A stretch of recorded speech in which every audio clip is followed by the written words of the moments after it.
Hello, good evening, and welcome to PM Express. It's the beginning of the week, Monday. My name, as usual, is Stephen Enti. Now, Christians in Ghana might be familiar with Genesis 1:3. Let there be light, and there was light.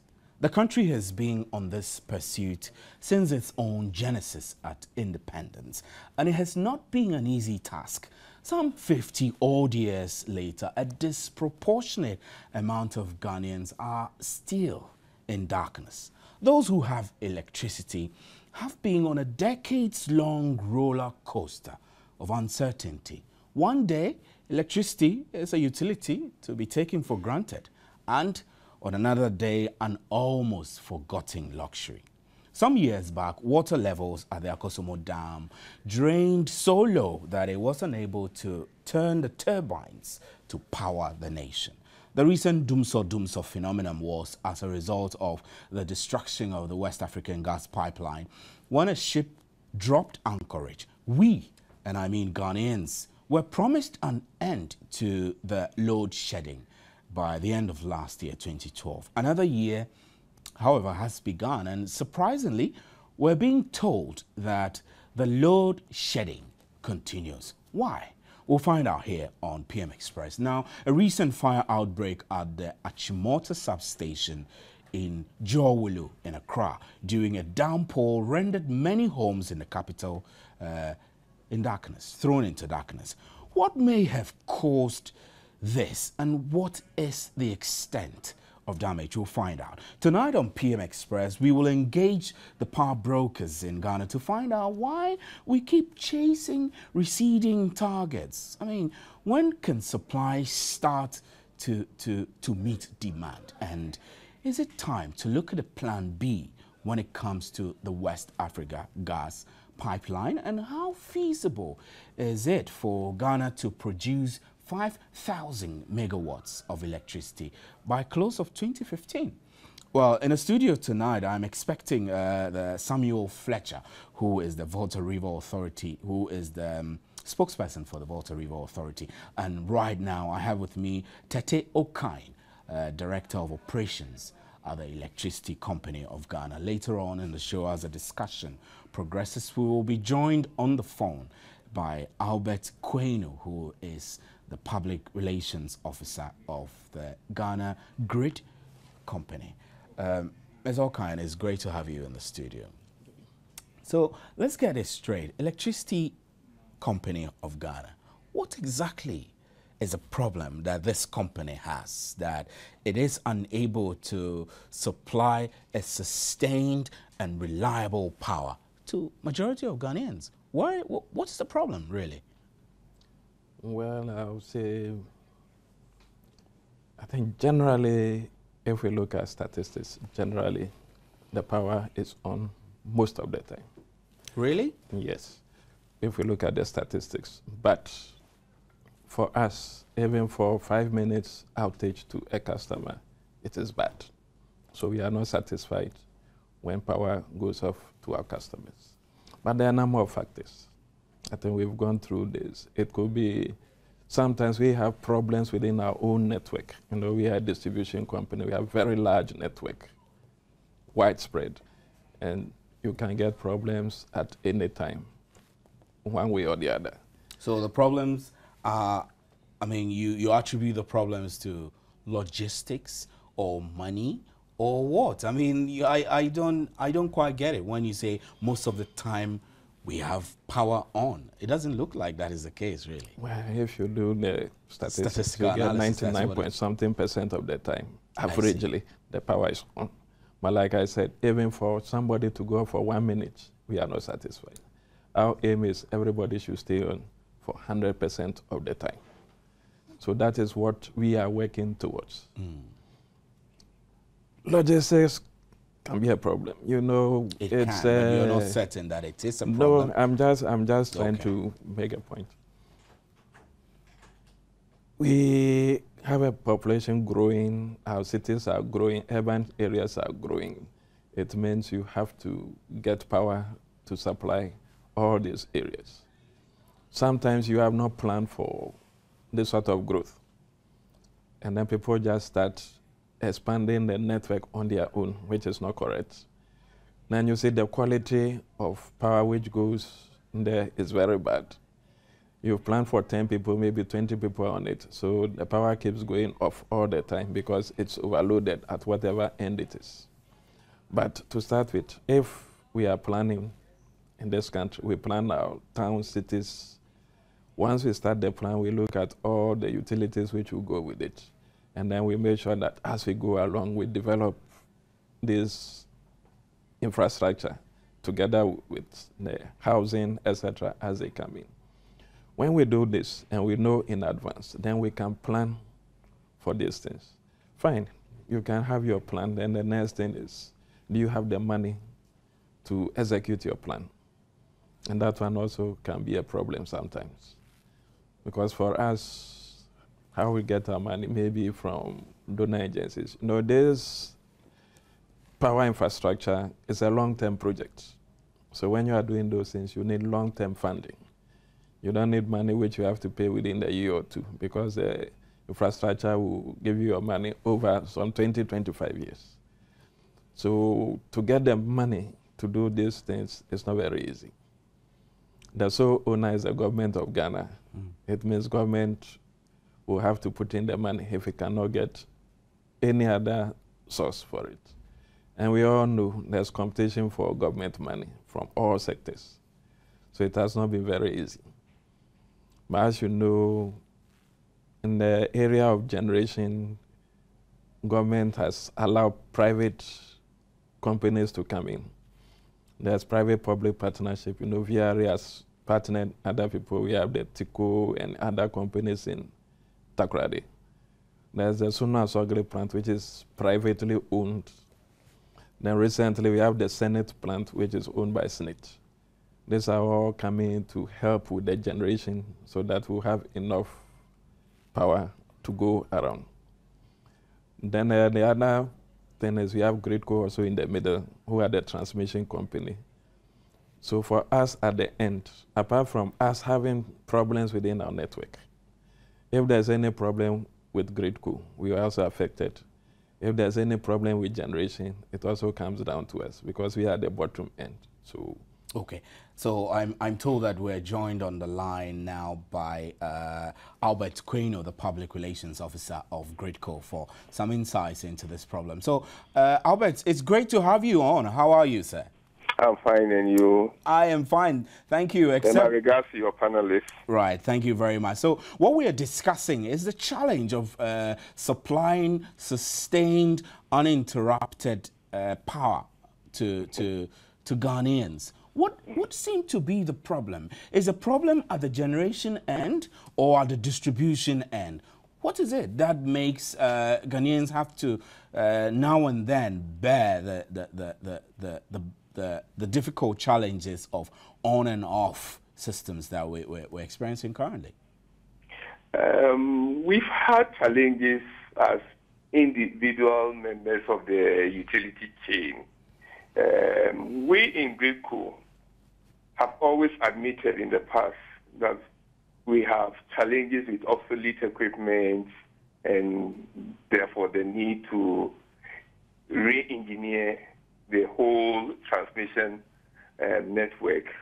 Of late, we've had problems with generation, specifically dating back to the period when the West African gas pipeline was broken into two by a pirate ship.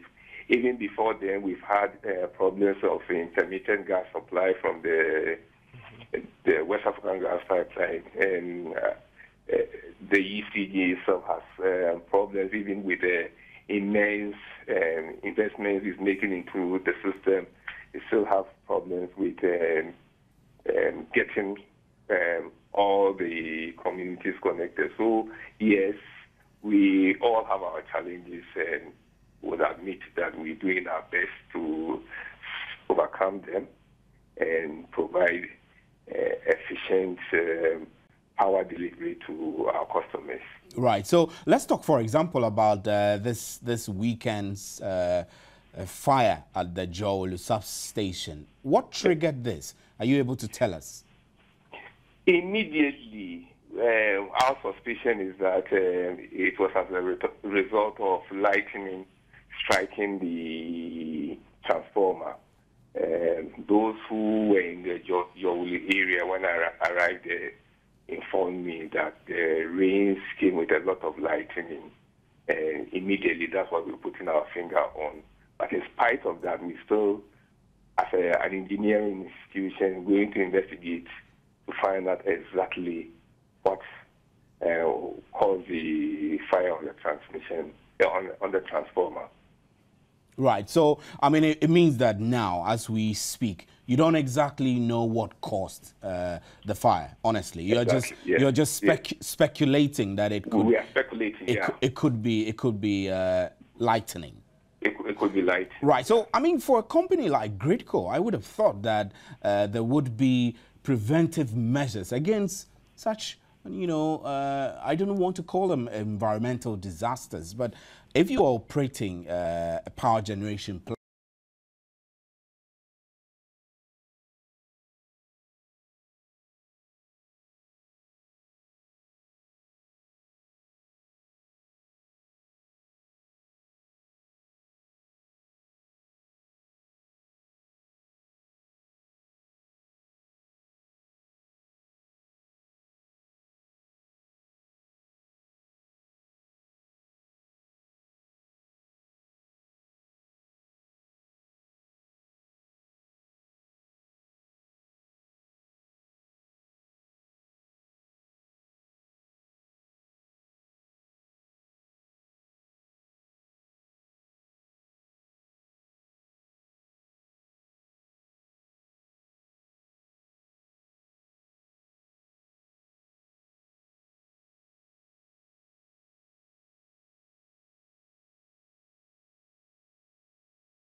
in the switchyard, yeah, has lightning arresters on it. yeah, I heard that. But what I mean is that if it failed and it caught fire, it means that you have to perhaps revamp your protective measures around these installations. Exactly. We have to look at our protection and control system again.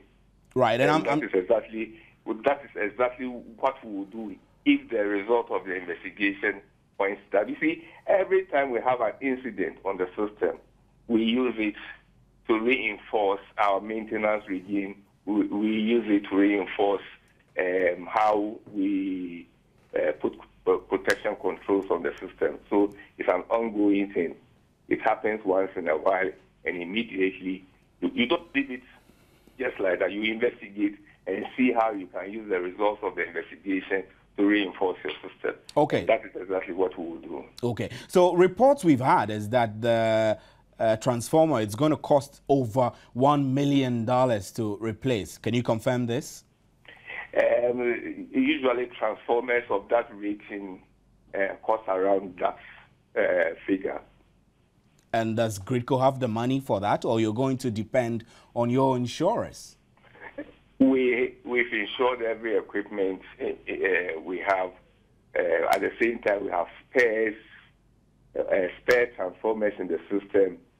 And what we're going to do is to decommission what is in the switchyard. That is the damaged one.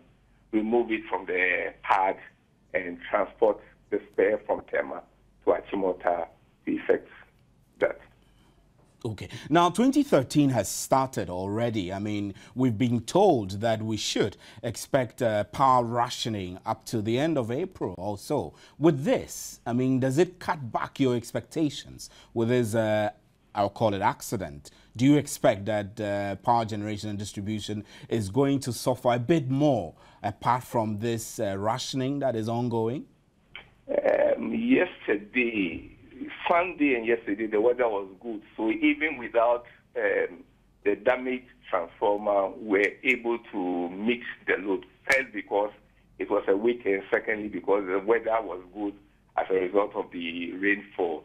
But there's a certain configuration between our system and ECD that is not helping very much in evacuating the load to ECG as a result of the damaged transformer. Can you explain this further so we'll get a better understanding? A certain configuration between grid core and ECG? I'm not too sure what we have 5 transformers in Achimota. 1 is damaged. Of the 5 transformers, 3 serve, I think, the western part of Accra, and 2 serve the eastern part. And no, 2 serve the eastern part of Accra, and 3 serve the western part of Accra. I think one of the transformers that serves the eastern part of Accra is the one that is being damaged. So moving one transformer from the 3 that serve the western part of Accra to the eastern part of Accra involves the reconfiguration of the system between grid core and ECG. And this has to be done to evacuate a little more energy from Achimota. Secondly, we have a new substation under our lines in Ajungano. This is a 2 transformer station. At the moment, a 2 transformer station, each of the transformers is rated 66 MVA, megavolt ampere, and one currently has only 31 MVA load on it. So already there's a free 35 megawatts, 35 MVA capacity there, while the second one is 66 MVA, which is ready to be used, provided ECG is ready. It also needs a certain configuration between our system and the ECG network to be done, so that some of the load that Achimota should take will be shifted to Ajungano for distribution to consumers in the metropolis. This configuration may take 10 to 10 days, and immediately it's finished, every generation available can be transmitted to the ECG end for distribution to customers. Right. So in 2013, give us an overview of what, as consumers, we should expect. It basically depends on the generation side. In 2011, the maximum demand was 1,664 megawatts. In 2012, as at towards the end of December, the maximum peak demand was 1,728 megawatts. Already, within these first 4 weeks of the year, we've achieved about 1,751 megawatts. It indicates that the load is growing. It's growing basically because I think the economy is improving. People are living well. Everybody wants a TV, air conditioning in the house. Every building that comes on uses electricity. A lot of buildings are coming up. It means that the load will continue growing roughly on an average of about 8 to 10% per annum. And it means we need more generation in the system. And are you ready for that? Or are you prepared?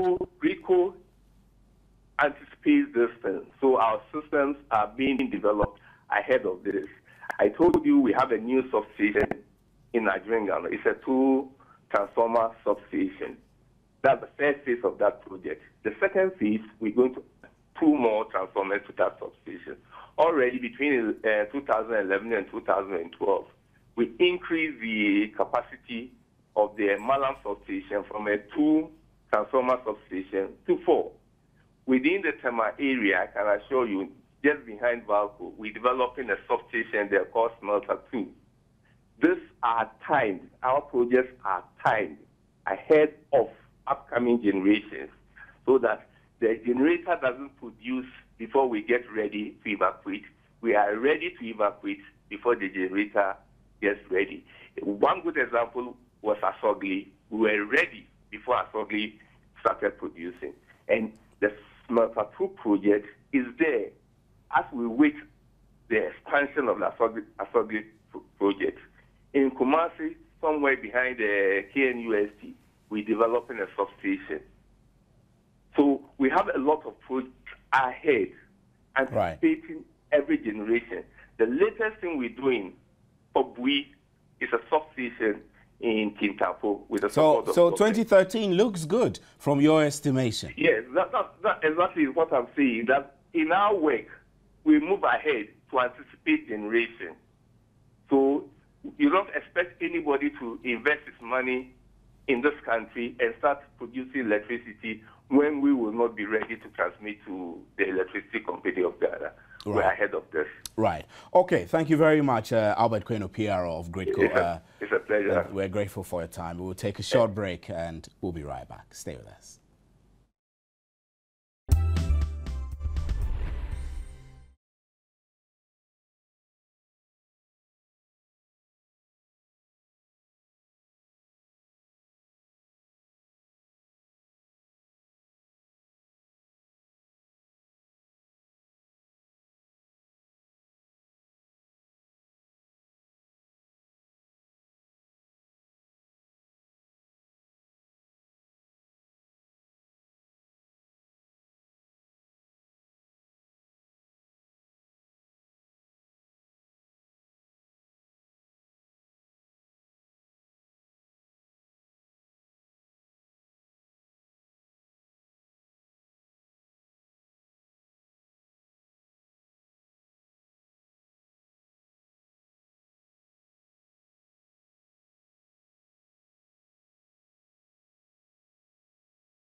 it's going to be good. But right now, people are not feeling that that's what it is. We've got to be cautiously optimistic. We work with machines. We depend on funds. Things like crude oil and gas, we depend on other countries to have them. But we speak along the lines of all things being equal, because those are projects that we have been in, projects that have been committed. Most of them have actually been completed. They're just commissioning. Do you understand? I do. So 2013, I mean, your guess is as good as mine. I am very positive about 2013, but like I've always told people, we need to tell, you always take the good news before the bad news, but now I'm telling you, we need to take the bad news before the good news. Bad news is that from now till the end of March, we can't be too optimistic. We need to accept that. We need to accept that every now and then. Rationing. Yes, we not continuously, but what it means that if we produce 1,700 and consume 1,700, we don't have a reserve. But every time we have to do maintenance, we have to be ready to take that pressure on us. But for a while. And then from beginning of April, touch wood, things start getting better. But I thought that our demand was 1,500 megawatt demand, and our current capacity stands at 2,000? Is that what it is? See, when we say capacity, there's what we call installed capacity and dependable capacity. Okay. So you have to talk about dependable capacity. For example, the Akosomo Dam has about 1,020. You can't use everything. You can only use anything between 900 and 950 for technical reasons, also to save the equipment. But our demand at peak is 1,700. In fact, now it's about 1,730. Okay. Okay, that's our demand at peak between 6 p.m. and 11 p.m. During the day, it varies, you know, and it's slightly lower than at peak. But the country's demand, if you want to speak in terms of peak hours, is 1,730 now. And installed capacity is how much? Installed capacity, we have about 2,000 and over 2,000. But dependable capacity for, as I speak with you now, I mean, put dependable capacity, if Asogli was there, it's not a problem. But as now, if all machines are running without Asogli, even if all machines are running on crude oil and Akosomo is up and Pong is on, we have just about 1,700 or slightly lower than that. So what we produce, we consume. That's it. So, I mean, looking at all the scenario you've given me, is it feasible for government to promise or to expect that in the next few years, installed capacity will be increased to say 5,000? Is this feasible? I'm not sure if I can go into all those details, but it is very possible, maybe not 5,000, but it is very, very possible that we increase our capacity to a certain level where there is even the possibility of exporting. There is that possibility. Is it not over enthusiasm? Or no, I mean, if I have to go a bit into, you know, we have short-term measures, we have medium-term measures, but from now till about the end of, say, 2021, there are a number of projects that we're working on. There's those that we have committed to, in other words, started, and we're hoping they will near completion in the next 3-4 years. But there are those that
sometimes when I hear some of those comments, maybe you should come and look at our books and see whether those are really the things on the ground. Yes, but we have challenges. We have challenges.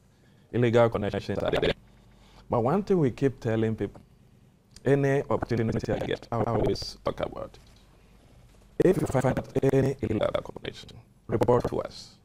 Once we can confirm it's illegal But connection. are you not able to find them yourselves? I mean, you should have a system perhaps which uses modern technology, maybe GPS, to look.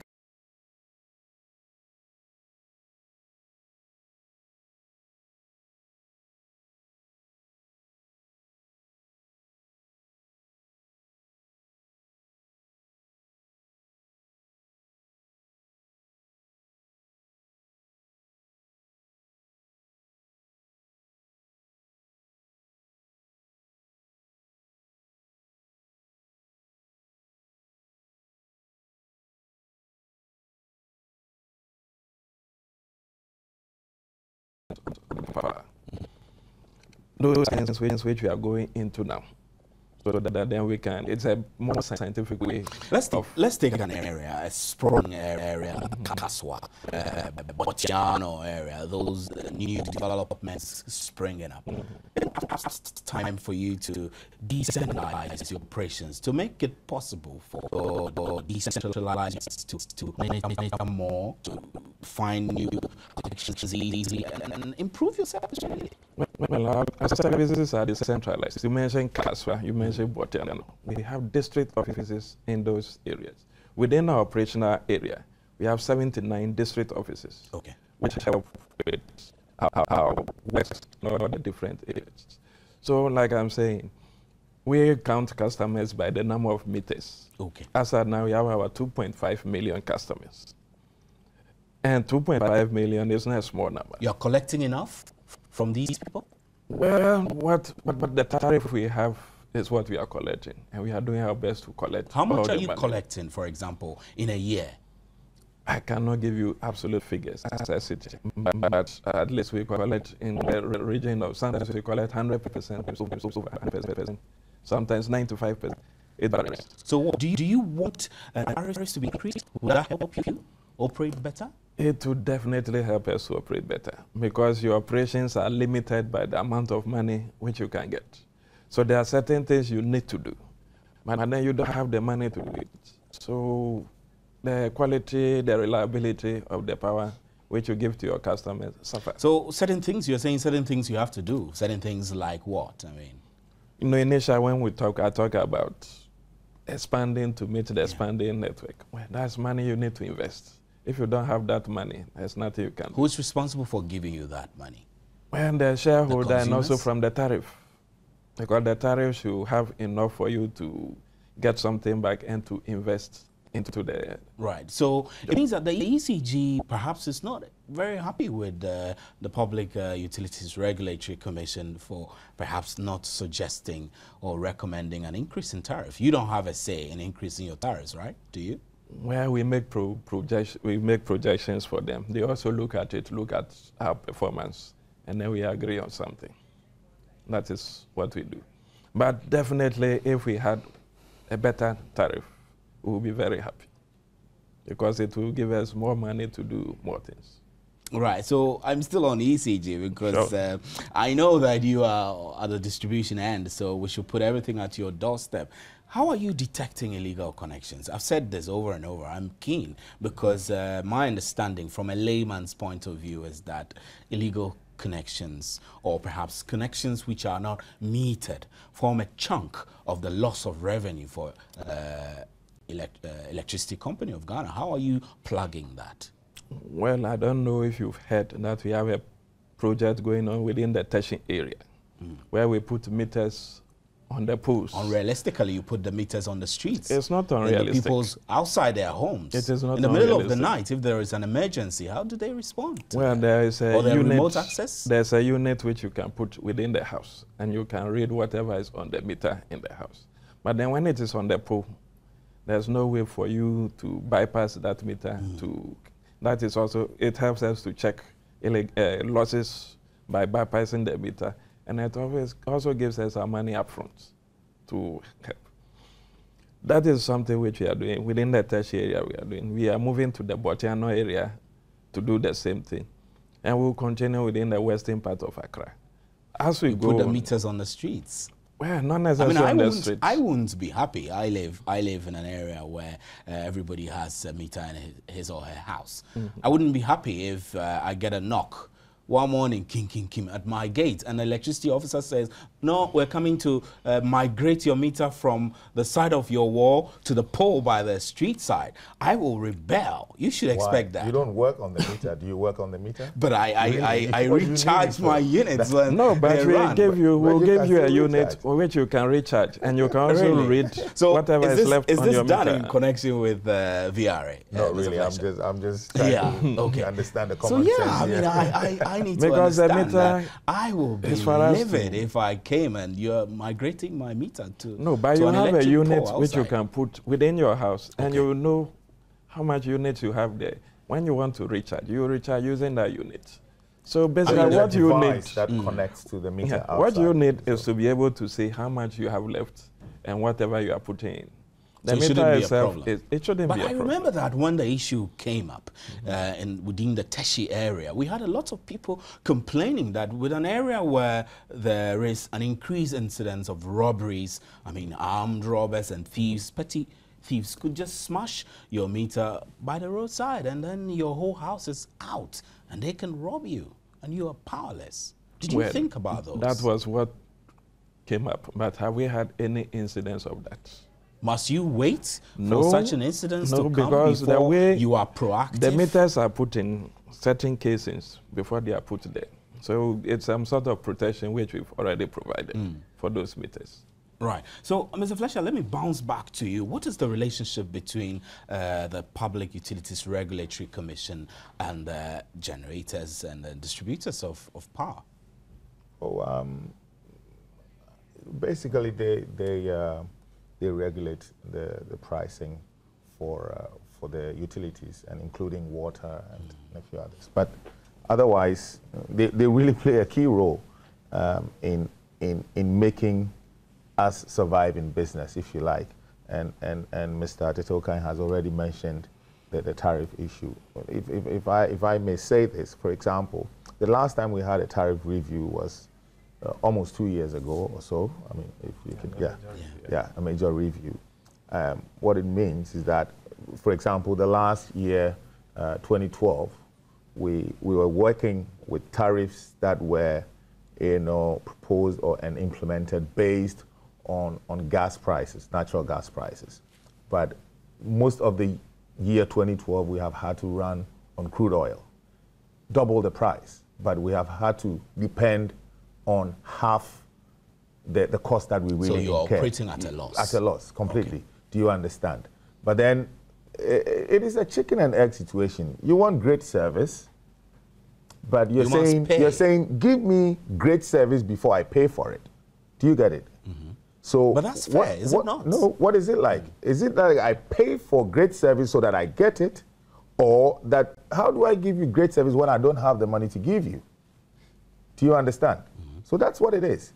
And in all honesty, we need a tariff review almost immediately. And I think that the PURC has already given an indication that they're going to do that. It will really, really help to stabilize our operations. So really, how much do you want in order to make sure that this lower operating cost, you bridge it? No, I think they have a way of doing it. We would want, honestly, if we get 100% increase, would be great, or whatever you. I mean for 100%, you will break even. You can supply. I know we may or may not get it, but all I'm saying is you are allowed to be optimistic. Saying is that we have had to incur a lot of cost that needs to be taken into consideration during a review, and so it means that they have to look retrospectively to what we have spent. And I know that's what happens. There are procedures to go about it. But we need the tariffs to go up if we're supposed to, or if we will be in the position to provide better services. Look, we want to see more generation in the system. We don't want a situation where tomorrow Ghanaians will say, okay, why are you giving power to Togo, for example? Why are you giving power to Ivory Coast? Or Benin. We don't even give power to Ivory Coast now. We get from them. But then we want a situation where, because Ghanaians will only complain about that when we don't have enough at home. We want a situation where we have enough at home that even when we have to export, whether 10, 20, 30, 40 megawatts or 50 megawatts, we still wouldn't complain. Which you generate income from That's anyway. where we generate a lot of income from that. That's where we should go. We should get to now. So it's an all hands on deck approach.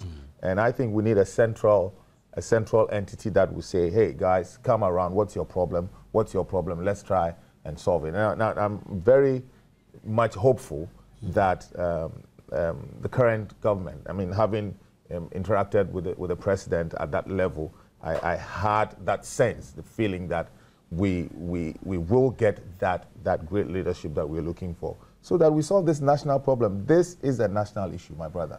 It is really national, and it's not something we can politicize. Mr. Tate, before consumers, we are talking about the PURC. Apart from tariff, they are also the people who set standards for us. And so they also they are very hard on us, making sure that we are keeping to the standards. When we don't do that, they penalize us. I wanted to ask about government subsidy. Mr. Fletcher, government subsidies, do they work? Are they anywhere in your operations? Well, there have been a lot of talk about government subsidies.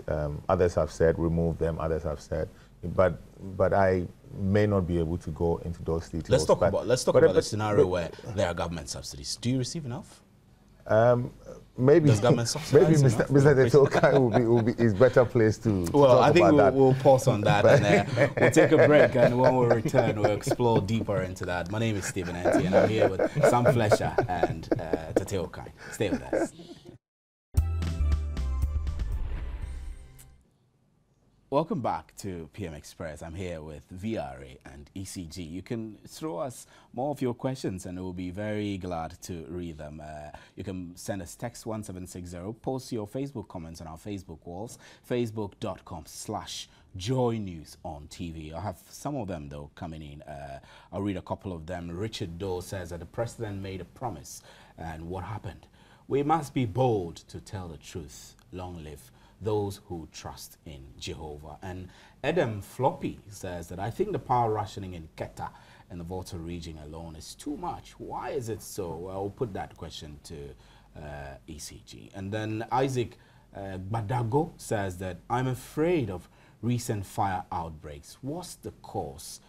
Tell us. You heard the Greatco person saying that they suspect that this weekend's fire might have been caused by a lightning strike. Although they have a lightning arresting devices on all their transmitters, sometimes they fail us. And then Kuma Daniel says, we the people of Western region, precisely, I beg your pardon, Seshi East, are suffering from blackouts each and every day. A single day will not pass without blackouts, not even once in a day. We're pleading to the various authorities in charge to come to our aid. PRO of Greatco, Mr. Albert Quaino, has explained himself very well, but His Excellency President John Dramani Mahama should put his feet firmly forward on the ground. I guess what the president had to do is to provide Greatco with more money, but they have a way of generating their incomes, and they need an investment. So Kwame, Kenneth, you can invest in Greatco, and then they'll provide us great service. Imma Pongna Shanzi says that there are too many illegal connections in Ghana. Most people don't know the hazards that can cause. Electricity providers need to do more education on that. These women cause their own misfortunes without knowing. I wonder whether Pogna was referring to something specific on this issue. You can send more of your text messages and comments, and we'll gladly read them. So let's come back to our discussion in studio now. So Mr. Fletcher, I need to have a proper understanding whether as the PURC demanded or requested, ECG, VRA and Greatco has a joint communications team, for example. Is that in place?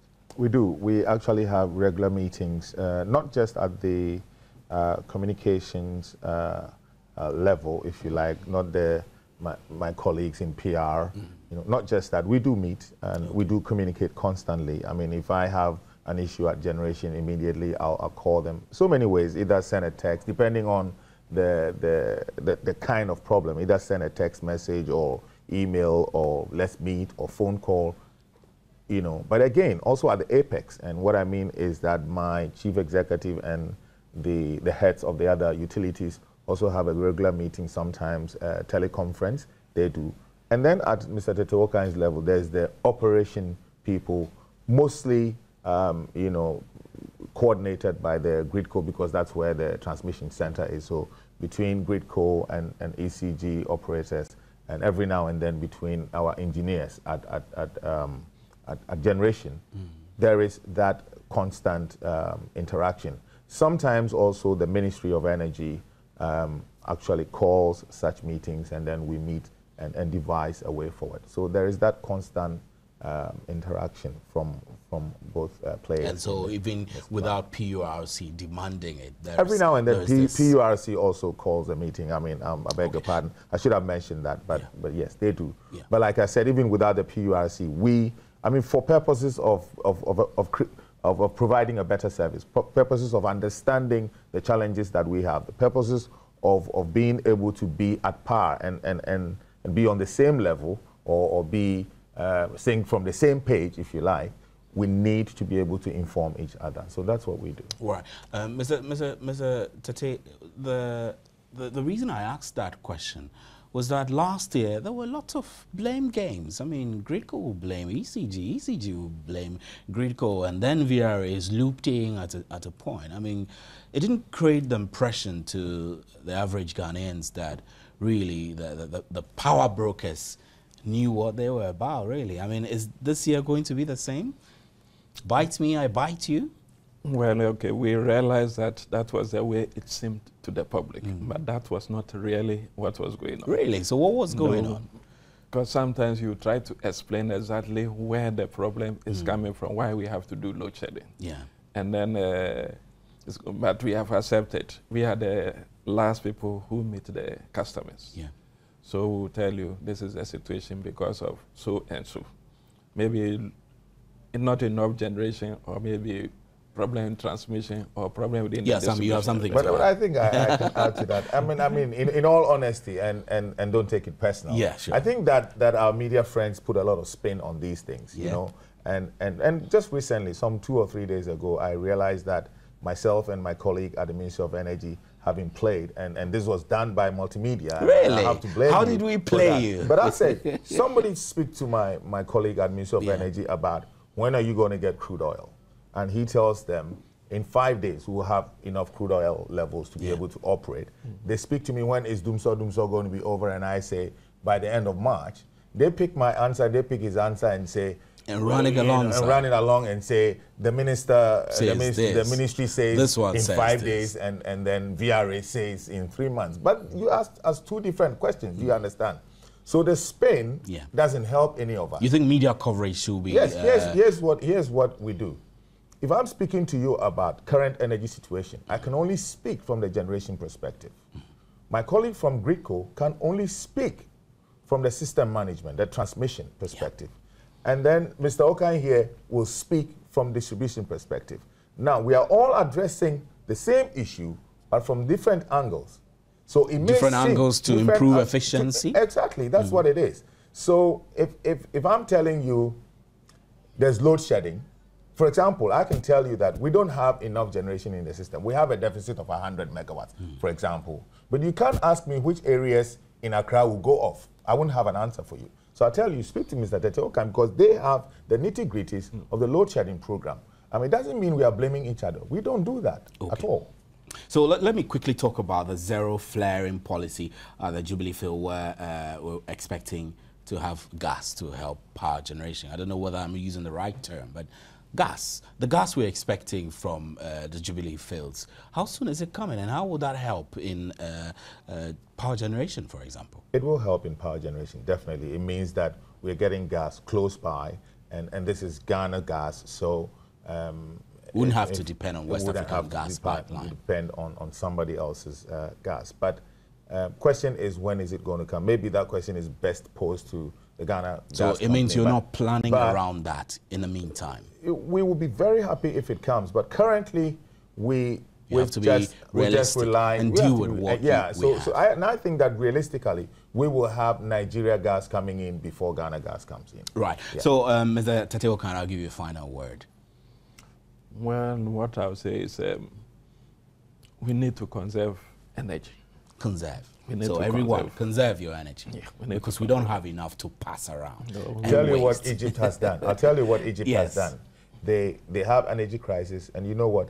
They switched off almost all street lights, and they saved about 700 megawatts. Of I mean, I went to Egypt sometime and riding from Cairo to Sharm el Sheikh. Yeah. I didn't see a single street light. Yes, really. they have put And it off was all it street could be lights, scary and they've because saved 700 everywhere is megawatts dark. for your home.